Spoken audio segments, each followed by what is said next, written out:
ಇಡೀ ರಾಜ್ಯದಲ್ಲೇ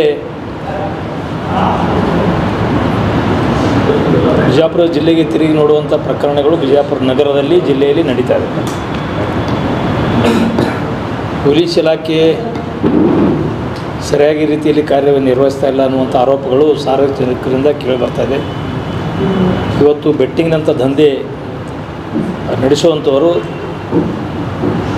ಭಾಳ ಆರಾಮಾಗಿ ನಗರದಲ್ಲಿ ಓಡಾಡ್ತಾ ಇದ್ದಾರೆ.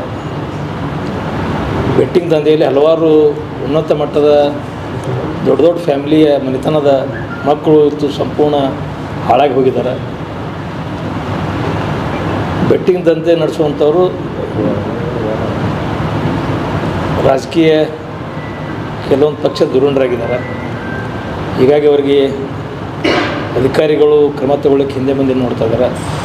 ಹಿಂದೆನೂ ಕೂಡ ನಾನು 8-7 ವರ್ಷ ಹಿಂದೆ ಒಂದು ಸಲ ಪತ್ರಿಕಾ ಮಾಧ್ಯಮನ ಉದ್ದೇಶಿಸಿ ಮಾತನಾಡಿದೆ ಬೆಟ್ಟಿಂಗ್ ದಂಧೆ ಬಗ್ಗೆ.